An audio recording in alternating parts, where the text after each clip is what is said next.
listeners, and welcome to yet another episode of the Nigeria Football Weekly podcast with me, your host, Oluoke. Today is episode 33, and club football returned over the weekend, so we're going back to the regular schedule of the podcast, touching on how our Super Eagles players have performed in all the top leagues in Europe and any Nigerian national team news. Without any further ado, let's get into it, starting with the Premier League as always. Alex Iwobi was in action for Everton on Sunday. He actually started the game against West Ham and played 79 minutes as they lost 1-0 at home. It was their first loss at home this season after they won their first 3 games under Rafa Benitez. He had an okay game. He was probably guilty of missing one gilt-edged chance after a cut back into the box, which he pretty much just lagoed the ball, to be honest. But he's still looking for his first goal of the season. And honestly, I just hope it comes sooner rather than later for Alex. Next up for them, they play Watford at home on Saturday at 3 p.m. So it'll be the battle of our Nigerian internationals with him coming up against Just Ekong and Emmanuel Dennis. Everton now currently lie in 8th position in the Prem. And then moving on to Frank Onyeka at Brentford. The surprise, well, not necessarily surprise packages, but they're one of the better teams in the league so far, considering they just got promoted this season. They were very, very unlucky to lose 1-0 at home against Chelsea on Saturday. To be fair, they should have won that game or at least salvaged a draw. But Edouard Mendy was in excellent form, making 7 saves, especially in the last 20 minutes of the game. It was just a full-on onslaught from Brentford, but Chelsea held their nerve. Frank Onyeka played 67 minutes in this game, so good to see him back in the starting lineup. And next up for Brentford, they actually play Leicester City at home on Sunday. So all the games between our Nigerian players over this weekend will be them playing against each other. So Everton play against Watford, and Brentford play against Leicester. So we'll see Frank Onyeka come up against Kelechi Iheanacho. Speaking of Kelechi Iheanacho, Wilfred Ndidi is still injured, but Leicester City got a very, very impressive win on Saturday, which was long overdue, to be fair, because they started the season quite poorly. They beat Manchester United 4-2 in the 3 p.m. kickoff. Kelechi actually got an assist for Tielemans' brilliant equalizer after pressing the ball from Maguire. Greenwood had initially put Man United up with an absolute screamer. Man, that boy is the truth, man. Mason Greenwood is the one. But anyway, this game was a bit topsy-turvy, especially in the last 12 minutes of the game, because Kagla Soyuncu then put Leicester City up in the 78th minute. And about 4 minutes later, Marcus Rashford was on for his first appearance of the season, and he equalized in the 82nd minute with a great finish, to be fair to him. However, immediately after the restart, Jose Perez had the ball on the left wing and pulled a cut back for Jamie Vardy to put Leicester back ahead in 83rd minute before Patson Daka scored his first goal of the season and the first ever Premier League goal by a Zambian in stoppage time to seal the win. Next up for Leicester City, they'll be playing in the Europa League this Thursday because European football returns also. So that game will actually be played on Wednesday, not Thursday, excuse me. And then they'll be playing Brentford away on Sunday, as I mentioned earlier, with Onyeka. And then finally, with the Watford boys, they got absolutely thrashed by Liverpool, 5-0 in Saturday's early noon kickoff. It was Claudio Ranieri's first game for his new club. And honestly, they were absolutely terrible. Mohamed Salah scored another contender for goal of the month, while also setting up Sadio Mane with the great through ball. And then Bobby Firmino got a hat-trick, even though all the goals are pretty much tap-ins, but you have to be at the right place at the right time. It was probably Just Ekong's worst game in the Premier League so far, to be fair, and it made me really wish Fikayo Tomori played for Nigeria, I'm not going to lie. He was that bad. It was not a great showing at all. Emmanuel Dennis was all right. He told to no avail because Watford just didn't have a game plan or a structure to their tactics at all. He played 69 minutes before he got pulled off. So let's hope that they could do much better when they go to Everton away on Saturday. Although the way it's currently going, Watford are looking like potential relegation candidates. But at the moment, they're 16th, so they're 2 places above the relegation zone. And then moving on to Serie A, probably my favorite Nigerian player in Europe at the moment, Victor Osimhen. He scored yet another goal on Sunday. It was a brilliant header in 81st minute as Napoli beat Torino 1-0 to win 8 out of their 8 games so far in Serie A. It was also Osimhen's 8th goal of the season for his club Napoli and his 5th goal in Serie A. I mean, what an absolute superstar we have on our hands, guys. We're talking like major superstar. And long may his reign continue. I hope he could get up to 10 goals over the next week. Next up for Napoli, they play Legia Warsaw of Poland at home on Thursday. And they'll be desperate to get a win after losing one and drawing one of their first two games in the Europa League, even though them alongside Leicester have been one of the touted favourites to win the Europa League. And then on Sunday, they go away to Jose Mourinho's Roma. So that'll be one hell of a tasty fixture to watch. Moving on to Ola Aina, who actually started the game for Torino and played 90 minutes. He was pretty good, to be fair, in their valiant effort as they lost 1-0 to Napoli. I mean, Lorenzo Insigne initially missed a penalty early in the game, so Osimhen's goal was honestly just a relief for the Napoli fans and their team, of course. But Torino gave it a good effort, to be fair to them. Next up for them, though, they play Genoa at home on Friday, so they'll be looking to bounce back and get back to winning ways in that one. Kingsley Michael, who missed the international break due to injury, he did come on in the 56th minute for Bologna as they drew 1-1 away to Udinese, but he had to come off after 72 minutes, so it looks like he's injured yet again, which is a bit unfortunate. Let's see if he's able to check off or if it's a bit more of a serious injury. Next up for them, they play AC Milan at home, who have been high-flying in Serie A and currently lie in second place, 2 points off Napoli. So we'll watch that space, keep you updated. And as for Isaac's success for Udinese, he's still injured, so he's yet to make his debut for his new club. Moving on to Venezia, who've got David Okereke and Tyrone Ebuehi. They got a crucial 1-0 win yesterday on Monday against Fiorentina at home to climb up to 15th place in Serie A. David Okereke came on in the 50th minute while Ebuehi lasted the whole 90 minutes. Next up for Venezia, though, they go away to Sassuolo, so that's always a tricky tie. Sassuolo have Domenico Berardi, who's more like their star player, so let's see how they get on in that one. And then finally, Salernitana, who currently sit bottom of Serie A. They've got 4 points, and they were in action on Saturday as they lost 2-1 away to Spezia. However, Simy Nwankwo did score his first goal of the season, and his assist came from Joel Obi, so a bit of a Nigerian connection going on there. Immediately after the game, though, their manager got sacked due to their dismal performances in Serie A so far, as they've only got 4 points so far. So let's hope that the new manager can spark some life into their attack, and hopefully we see Simy Nwankwo continue to start games for them and get on the score sheet. Next up for them, they play Empoli at home, so that'll be a bit of a tricky tie, but mate, these people need some wins on the board immediately. Moving on to Bundesliga, and also one of our strikers who's on a hot streak of form, Taiwo Awoniyi of Union Berlin. He scored his 6th Bundesliga goal of the season on Saturday as Union Berlin beat Wolfsburg 2-0 at home. I mean, he's just in sensational form, and we love to see it. Union Berlin at the moment sit in 5th place in the Bundesliga and are just 4 points off Bayern Munich, who top the league. Next up for them, they'll be playing in the UEFA Conference League on Thursday away to Feyenoord, who've got Cyril Dessers. And then on Sunday, they'll be playing against Stuttgart away. So let's hope Awoniyi can continue his very rich form that he started the season with. And hopefully he doesn't get any injuries this season like he did last year. Moving on to Hoffenheim and Kevin Akpoguma. I think he's quite unlucky not to have played any minutes for Nigeria during the international break. And considering his form at the moment, I'm sure he would expect to play some minutes in our next round of qualifiers in November. So he actually played and started the game in a back three for Hoffenheim as they thrashed Cologne 5-0. He also got an assist for the second goal, which was nice to see. I made a mistake last week saying they were going to play Bayern Munich, but that game is actually their next game this Saturday. So, I mean, you could say that's an automatic L considering how well Bayern Munich are playing. And they also thrashed Leverkusen 5-1 away over the weekend. So that'll be a tough tie, but we wish Akpoguma all the best. And finally, Dixon Abiyama, who plays for Greuther Fürth. They are the worst team in the Bundesliga by far. They lost to fellow newly promoted team Bochum at home 1-0. So that's not a good sign when you're losing 6-pointers, relegation 6-pointers to newly promoted teams. Abiyama came on for the final 18 minutes, so he's still chasing his first goal of the season. And it doesn't get any easier for them because their next game is away to Leipzig. Moving on to Ligue 1, Terem Murphy was out of action for Lorient over the weekend as he's still recovering from his injury.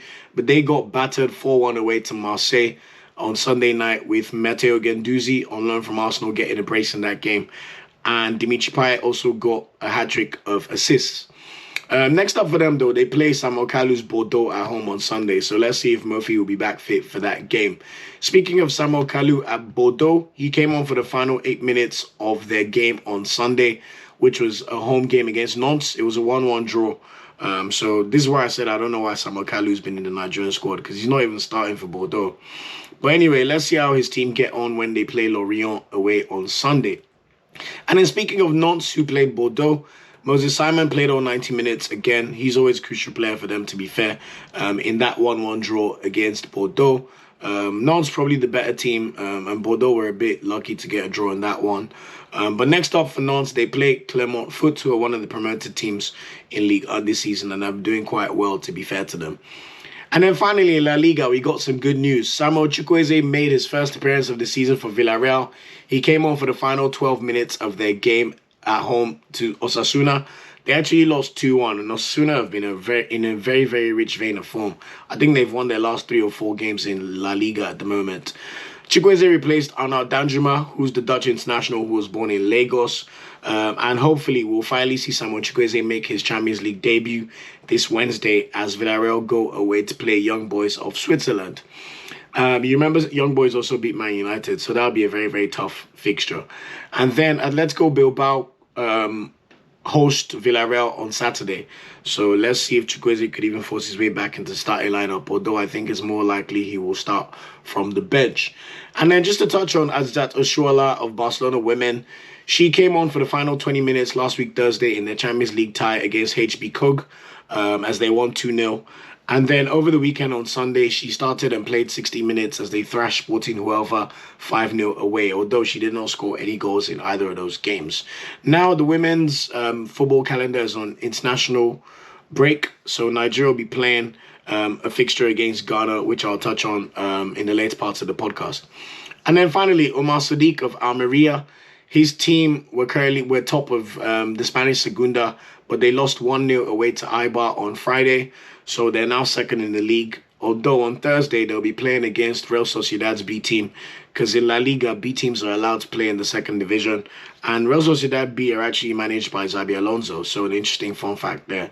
And then on Sunday, they go away to Mirandes. So let's hope Omar Sadiq can get back into the goals. And that's it in terms of the top 5 leagues in Europe so far. And then moving on to all the other top leagues in Europe, excluding the top 5. Zedo San Jose of Porto, we know he's been out of form and kind of out of the good books of Sergio Conceição's thinking. However, on Friday, he did come on for the final 12 minutes in Porto's Portuguese Cup 5-0 win away to Sintrense, who are probably in the second or third division of the Portuguese League. So that was a routine thrashing. But next up for them, later tonight, I'm recording this on Tuesday because I made a recording yesterday, but I forgot to turn on my mic. But yeah, they play AC Milan at home tonight. I think AC Milan are going to win that game, especially because AC Milan have lost their first 2 Champions League games. So they'll be desperate to get a win in that one. But let's hope Zedo San Jose can play a part in that fixture. And he started the last Champions League game against Atletico Madrid. And then they play Tondela away on Saturday in the league. So we'll keep you updated on how San Jose is progressing, because he's even lost his place in the national team at the moment. And then in Dutch Eredivisie, Marika Okoye was back in goal for Sparta Rotterdam as they drew 1-1 at home to Groningen on Sunday night. Next up for them, though, they play RKG Waalwijk away on Saturday. Speaking of RKC Waalwijk, they were in action against Cirodeza's Feyenoord on Saturday. They managed to get a 2-2 draw away to Feyenoord, which was quite impressive. Cirodeza started the game, though, which was good to see, but he didn't score any goals. And he'll be in action in the UEFA Conference League against Taiwo Awoniyi's Union Berlin on Thursday. And then on Sunday in the league, they'll be away to Camber, who are one of the promoted sides, but they're doing pretty well so far in the league. And then in the Belgian league, Polonwachu and Ake Ugbo were in action for Genk. Ake Ugbo came on for the final 8 minutes, and Polonwachu started the game as they lost 2-0 to Osimhen's former team, Charleroi. Polonwachu actually missed a penalty in this game, which was sad to see, because it came while they were down 1-0. So that would have tied the game at 1-1. But clearly it wasn't meant to be. Next up for them, though, they play in the Europa League. So Polonwachu will be facing West Ham away on Thursday. West Ham were actually one of the teams that were rumoured to be looking into Polonwachu during the summer transfer window. So let's see if it's an opportunity for him to put himself into the eyes of the scouts in England or the top 5 leagues, so to speak, especially after his stellar season for Genk last season. And then in the league, they'll be playing against Ghent at home on Sunday. So hopefully they could get back to winning ways. And then also in the Belgian division, Alhassan Yusuf of Royal Antwerp, central midfielder, probably unlucky not to have got a call up by Gwen O'Rourke, considering Innocent Bonke has been called up recently. He was back in the team for his club side, Royal Antwerp, after his injury, but they lost 2-1 away to Zulte Waregem. And they're also in action in the UEFA Europa League, starting against Fenerbahce away on Thursday, so that'll be a tough game for them. And then they play Club Brugge at home on Sunday. So Club Brugge are probably the best, one of the best, if not the best team in Belgium. So that'll be a very, very tough tie for Alhassan Yusuf, but hopefully he plays really well. And then just to touch on the Scottish Premiership, Jararibo and Leon Balogun started for Rangers on Saturday as they drew 1-1 at home to Hearts. Very, very disappointing result considering how well they played last season. Calvin Bassey was on the bench to start this game, but they're also in action in the Europa League this Thursday. So they play Brøndby at home on Thursday night, and then on Sunday they go away to St Mirren. So they'll be looking to get back to winning ways in both competitions. And then in the Turkish league, where we've got quite a few Nigerian players, Anthony Nwakweme's Trabzonspor beat Fenerbahce 3-1 at home on Sunday to go top of the league. He actually got pulled off after 43 minutes, which means maybe he got injured. But good to see them top of the league because that means Champions League qualification for next year. And they play Göztepe away on Saturday. So we wish him all the best and a speedy recovery if he did get injured in that game. And then speaking of Fenerbahce's Bright Osai Samo, he played 90 minutes in that game that they lost 3-1 to Trabzonspor. And Fenerbahce are now third in the league. After they play Royal Antwerp on Thursday, they will then be facing Chidera Ejuke's Alanyaspor at home on Sunday in the Turkish Super League. Chidera Ejuke's Alanyaspor, they were in action last night in the league. They played a cracking game and actually beat Kayserispor 6-3 at home. Yeah, there were 9 goals in that game. Can you imagine? So they're now currently 7th in the game, in the league, I mean. Chidera Ejuke played all 90 minutes and got a yellow card for his troubles. So we'll see how he gets on against Fenerbahce away on Sunday, which would be probably one of his toughest tests so far since he made the move in the summer. And then Super Eagles captain Ahmed Musa's Fatih Karagümrük, they're currently sitting in 5th place in the Super League. He played 64 minutes over the weekend on Sunday as they beat Altay 1-0, which was a pretty impressive result for them. And then in the league on Sunday, they'll be facing Hatayspor, who currently sit in 2nd place at the moment. And then moving on to the Russian League and rave of the moment, Chidera Ejuke, who we've all seen do really well for Nigeria over the 2 past international breaks. He scored the winner for CSKA Moscow in their away game against Ural. So they're now currently 4th in the Russian League, but only 3 points off the top. So let's see if they could push on and get one of those top 2 spots, because I think the first in the Russian League also gets automatic qualification for the Champions League. They'll be in action on Saturday against Sovetov Samara. So you like to think that that should be a routine win for CSKA Moscow. And then in the Greek League, Hemi Onyekuru also started for Olympiacos in their last league game on Sunday. He played the first half in a 2-1 win against Giannina. And at the moment, I believe Olympiacos are either 1st or 2nd in the league. They're also in action in the Europa League, so they play Eintracht Frankfurt away on Thursday, and then they're at home to PAOK on Sunday in the Greek League. And then moving on to Sweden, Innocent Bonke's Malmo. Last week, Wednesday, they were in action in the Swedish Cup. He came on for the second half as they won 5-1 against a team called Unsala.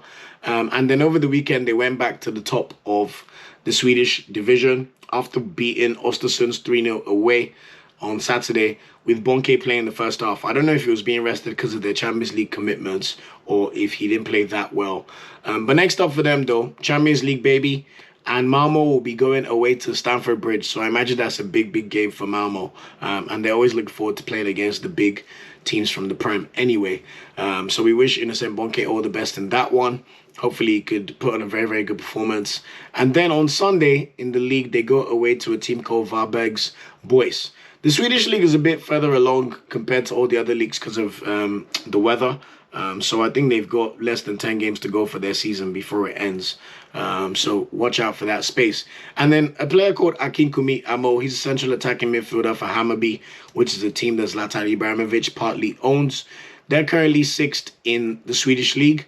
He scored the winner over the weekend in a 1-0 win at home to AIK Solna. He looks a really, really great player, to be fair, for Hammarby. But next up for them, they play in the Swedish Cup away on Wednesday against a team called Hudiksvalls ABK. And then they'll be facing Östersund at home on Sunday, who just lost to Malmo over the weekend.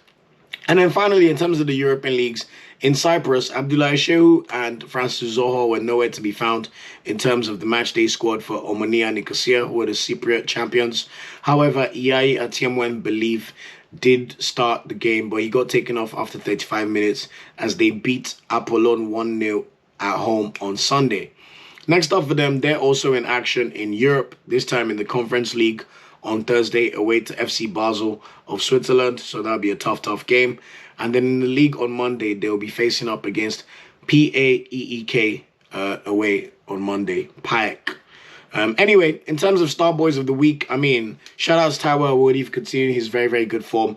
But it has to be Victor Osimhen. I mean, as his reputation continues to grow in Europe, it's just amazing to see. I haven't saw a tweet from a journalist saying he's probably been the best player in Serie A this season, and you can't really argue with that. Napoli are top of the league, 8 wins from 8. Osimhen's got 8 goals in all competitions and 5 goals in Serie A. He's also got 2 goals for Nigeria so far this season, and he's just looking like a Rolls Royce of a player. I mean, he is a pressing machine. He does not stop. And I mean, we all love Osimhen, so we wish him all the best. So shout out to Osimhen for being the star boy for the week, and long may his reign continue. In terms of Nigerian news, the Super Falcons will be in action this week for Africa Cup of Nations qualifiers, which also doubles up as a World Cup qualifier. They've been shagged by CAF, to be fair, because CAF, for some reason, thought it would be a good idea to make the qualifiers regional for the women. So the best in South would play, the best in North Africa would play each other. And the worst part of this is Nigeria and Ghana are probably 2 of the top 3 teams in Africa, which is just a shame for the women. But anyway, Nigeria's home game will be tomorrow on Wednesday in Lagos. And then the second leg will be on Sunday in Ghana. So I wish the Super Falcons all the best in that tie. And then in the CAF Champions League, Rivers United are the sole bearers for Nigeria, who still have a chance of making the CAF Champions League. They were in action over the weekend against Sudan's Al Hilal in the first leg of their qualifiers, and they drew 1-1 at home. So it's going to be a tough ask for them to qualify for the group stages. The next game will be taking place this Sunday in Sudan, with the winner qualifying for the group stages, I believe. There may be one more round of qualifiers, but I'm not sure. And then in terms of ones to watch for this week, Chukwueze making his Champions League debut hopefully tomorrow on Wednesday against Young Boys. That should be interesting to watch, and we hope he could continue to grow his reputation, especially after he's had a terrible time with injuries. Innocent Bonke is in action away to Chelsea in the Champions League, so I'm sure a lot of Nigerians are going to be watching that game because we know we have a large contingent of Chelsea fans. Cyril Deza's final will be facing off against Taiwo Awoniyi's Union Berlin in the UEFA Conference League on Thursday. So the battle of the strikers in that one. And then let's see how Polonuachu gets on in the Europa League away to West Ham United on Thursday. In terms of weekend games, Alex Iwobi's Everton will be facing off against Emmanuel Dennis and William Chus Ekong's Watford on Saturday in one of the 3 p.m. kickoffs. And then Franco Yeka's Brentford will be facing off against Kelechi Iheanacho's Leicester City on Sunday at 2 p.m. I'm pretty sure Wilfred Ndidi is still injured as well, unfortunately. Also, later that evening, Victor Osimhen's Napoli will be going away to Jose Mourinho's Roma. So that should be a very, very tasty game. And of course, I want Osimhen to show up against Tammy Abraham, who decides to play for England rather than Nigeria. And then Fenerbahce's Osay Samuel, he'll be in action against Chidera Ejuke's Alanyaspor in the Turkish League on Sunday. So that's it for this episode of the podcast. Thanks again for rocking with me. Please remember to subscribe to the podcast on whatever platform you choose to listen to this. We're available on pretty much every streaming platform you can think about, and also on YouTube if you prefer to see the visuals and see what my face looks like. Please remember to follow us on our social media channels at NFWPOD on Twitter, at Nigeria Football Weekly on Instagram, /Nigeria Football Weekly on Facebook. Or you could also follow us on our YouTube channel, which is Nigeria Football Weekly. You could also email us at the Nigeria Football Weekly at gmail.com. Once again, I appreciate every single listener. Thanks for, running up the YouTube numbers. Thanks for listening to yet another episode, and we'll be back to review the games after this week and the weekend. Peace out. Thanks for watching this video. Please like, share, subscribe, and click the bell to get a notification whenever we drop a video. You can also find our social media channels listed below. And of course, up Super Eagles and Nigeriano they ever carry last.